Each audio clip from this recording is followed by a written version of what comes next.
Hey guys, welcome back to the channel, and today we're going to be reacting to why Europe's energy crisis is getting worse. After Russia invaded Ukraine in early 2022, Europe escaped the immediate energy shock. when they talk better about than many- energy, what do they mean by Gas, that? I believe. Just gas? Not like natural gas. Oh, okay. expected.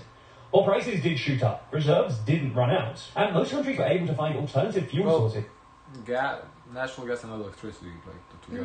Okay. to cheap Russian gas. However, this winter, prices have been rising steeply yet again, and gas reserves are depleting at a much quicker rate than many expected. So in this video, we're going to be taking a look at why prices are rising again, why this isn't great news for Europe, and how Europe may go about bringing down prices. I don't remember seeing that even discussed about in other videos we have done. I don't think we heard that being talked about. Why the cost is rising? For energy specifically? Well, when we did like a while back, they talked that Europe was struggling, Germany was struggling with energy, but that's because like of the Russia and everything. Not being able to get the supply from Russia, but aside from that, Explore which world leaders are winning and which are losing every week with our podcast, The World Leader Leaderboard. Find it on the TLDR Podcast YouTube channel or in your favourite player than pre-2022 levels. In Germany, wholesale electricity prices have averaged 138 euros per megawatt hour since March 2022, about 280% higher than between 2016 and 2019. This has led German consumers paying nearly 4 times more for electricity during this period. Meanwhile, in France, Italy and the Netherlands, consumers saw prices increase by over 200%, while Poland faced a 180% rise and Spain experienced a 103% rise. Wow. In recent months, energy prices have been getting even higher. How? Stop. How does it rise? Well, a little bit of it is inflation, to be fair, but Are people consuming more of it? What do you mean? No, it's just cost goes up when inflation doesn't want to consume. But it's just the supply shortage. I would think because the cost goes up, they're trying to deter people from using. Okay, find alternative. Figure it out. So Because of shortage. So that's part so of are it. people that I wonder if they're consuming more or are they They using the same or are they still putting it They're up? probably using less now because it's more expensive. They watch what they're doing more.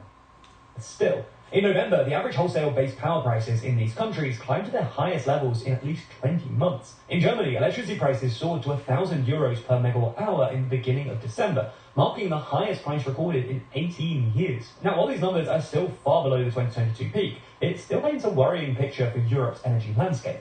So, what explains the recent uptick? Well, many countries and European media outlets have pointed the finger at Germany, Europe's largest economy and top manufacturer.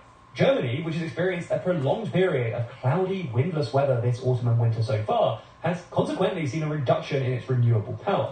I guess they have a lot of wind turbines and they're windless, so not produce. Well, I mean, to be fair, that's the downside of renewable energy. It depends on the weather. Solar panels, you need sun. Wind turbines, you need wind. There's nothing you can do. Blow. I think that's something the cartoon. I.e. wind and solar output. With lower renewable output, Germany has had to tap into other electricity sources. However, this has been difficult for the country, as it struggled to diversify its energy sources, which before Russia invaded Ukraine relied heavily on cheap Russian gas. The incumbent coalition, led by Chancellor Olaf Scholz, phased out... I don't know when they're gonna see that again. Because after everything is finished, are they gonna just go back? nuclear energy, and shut down its last nuclear power plant in 2023. Germany also doesn't produce much of its own natural gas, and, like much of the rest of Europe, has been phasing out the burning of coal in line with the bloc's green energy transition. So instead of producing its own electricity, Germany's had to import it from other European countries. And in 2023, for the first time in 20 years, Germany imported more electricity than it exported. Now, in order to make this happen, Germany has relied particularly hard on gas from Norway, which last year accounted for 43% of its gas imports.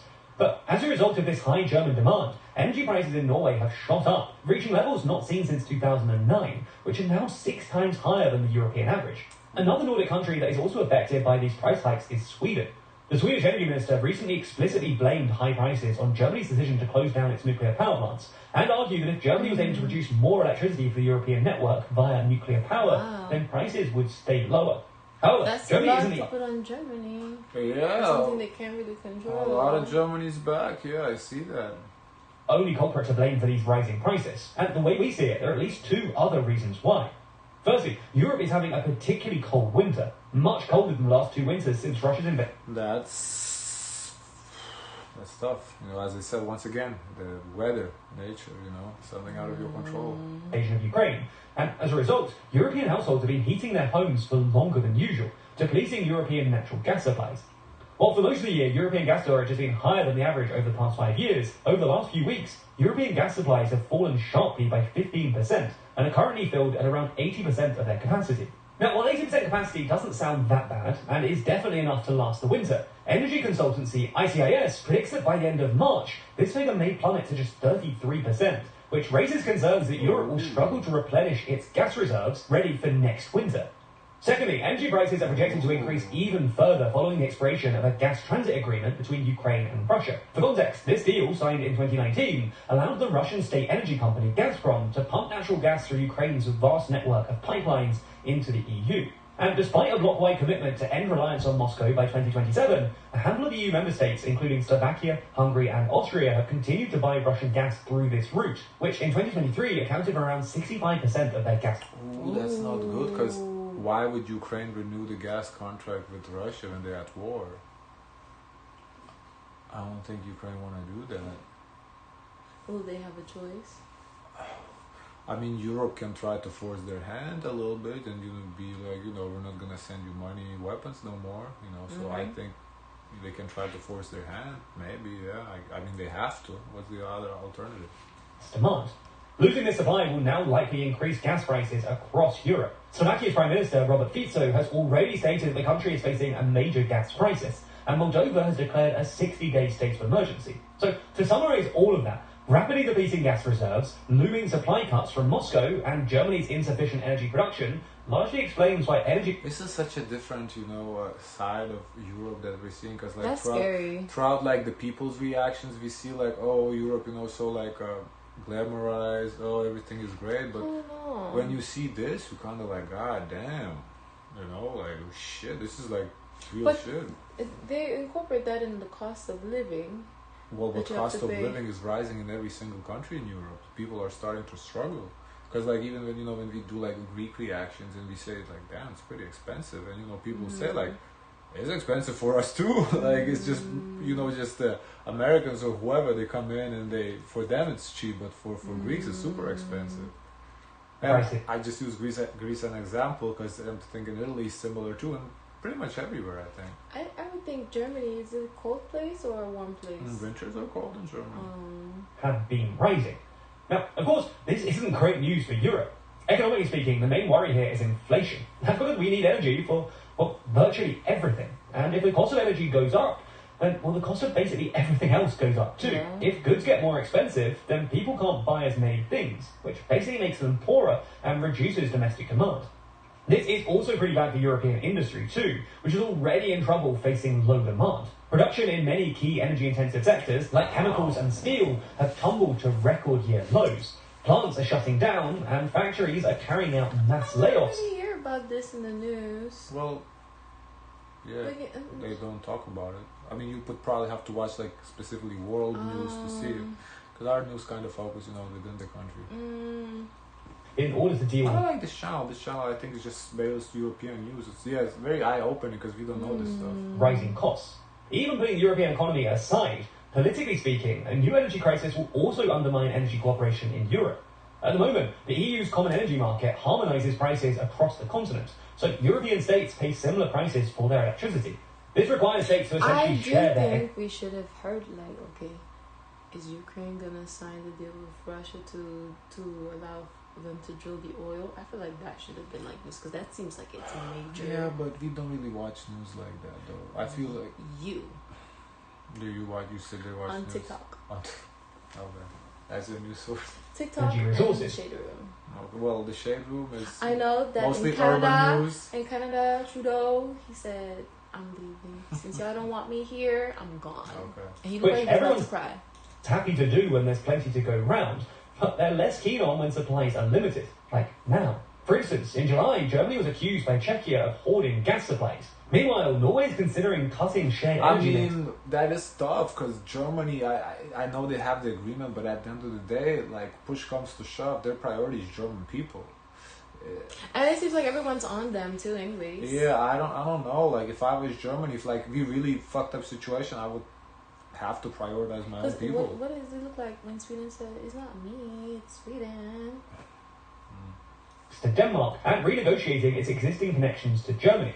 So if things get really bad over this winter, it's possible that other EU states will simply refuse to share their electricity with one another. For example, Vizo has already threatened to cut electricity to Ukraine in retaliation after Kyiv refused to renew its gas transit deal with Russia. But for now at least, Europe has avoided a full-blown energy crisis. Yeah, I mean, I'm surprised I haven't heard about it. I don't disapprove of his decision, the Slovakian president, because if they depend on, Russian gas, Ukraine has to renew it for the better good of Europe. I don't know if that's even the best decision to make either. I don't know. Because maybe you're supposed to starve out Russia and hopes and effort that they back up, because let's say you let them get the oil, that means they have funding a war, essentially. It's a tough situation to be in. Yeah, I think you have to starve them out. Yeah, you have to stall out. Yeah, I don't know. It's tough. Because for a long time, I'm looking, how is Russia able to be capable to get into a war with people? I don't know. It's tough. Yeah, it requires some lot of thinking to do. Here on the spot, I can't say which.